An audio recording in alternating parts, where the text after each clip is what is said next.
Nomination की प्रक्रिया के दौरान कल जब स्क्रूटनी हो रहा था तो स्क्रूटनी में 3 कैंडिडेट राज्यसभा के जिन्होंने अभ्यर्थी थे उन्होंने नॉमिनेशन नामांकन पत्र भरे थे। उसमें पहले झारखंड मुक्ति मोर्चा के जो हमारे अभ्यर्थी थे उनका एक्सेप्ट हुआ।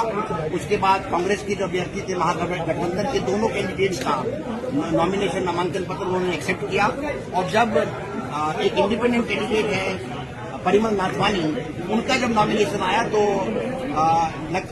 नमन दीक्षल जी हैं कौनगिरी के एमएलए साहब, जो कंपोजर हैं प्रणव झा जी के, उन्होंने ऑब्जेक्शन किया और उस ऑब्जेक्शन को हमने लिया कि जो नाथवानी परिमल जी हैं इनका जो असली नाम है वो नाथवानी परिमल नहीं, परिमल नाथवानी है। और साथ ही इन्होंने जो अपने एफिडेविट में इतनी ग्लेरिंग डिस्क्रिपेंसी है और जो डिफेक्टिव एफिडेविट है कानून के तहत, उसमें उन्होंने एफिडेविट फाइल नहीं किया और जो सीधा सीधा rule 4A conduct of election rules 1961 की वायलेशन है कि हर अभ्यर्थी को अपने नामांकन पत्र के साथ एक फॉर्म 26 परफॉर्मा है, उसके तहत अपना एफिडेविट देना पड़ता है। और उसमें प्रक्रिया में 6 बिंदुओं पर आपको इन्फॉर्मेशन देनी पड़ती है कि आप अपना, अपनी धर्मपत्नी का या अपने HUF कोई फैमिली, हिंदू अनडिवाइडेड फैमिली की कोई उनकी फर्म है उनके बारे में या अपने डिपेंडेंट्स के बारे में जानकारी दी। इसमें इन्होंने क्या किया, इन्होंने सारे कॉलम उड़ा दिए और 2 कॉलम केवल अपना और अपनी पत्नी के बारे में इन्होंने जानकारी उपलब्ध कराई, जो कि आपके सब दीर्घा में लगा हुआ और इंटरनेट पर भी उपलब्ध है।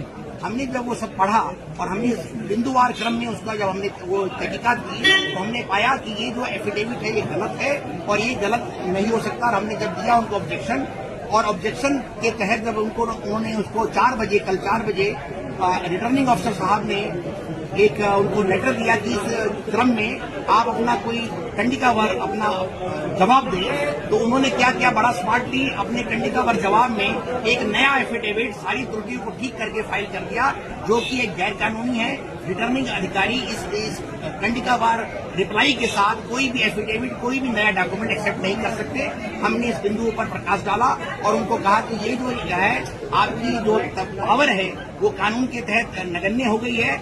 आपको केवल और केवल 36 सेक्शन के तहत जो रिप्रेजेंटेशन ऑफ पीपल एक्ट है, स्क्रूटनी के टाइम में केवल और केवल स्क्रूटनी करना है, आप किसी प्रकार का कोई भी नया डॉक्यूमेंट नहीं दे सकते। और अभी जब सारा बहस किया, उन्होंने कंसीलमेंट किया, सप्रेशन ऑफ मटेरियल फैक्ट है कि वो एक गुजरात पेट कोर्ट के डायरेक्टर हैं, उनके बारे में कोई जानकारी नहीं दी। उनका दिल्ली में एक फ्लैट है CW कॉमनवेल्थ गेम्स विलेज में, उसके बारे में कोई जानकारी नहीं दी। वो जानकारी उनके पिछले एफिडेविट में उपलब्ध है।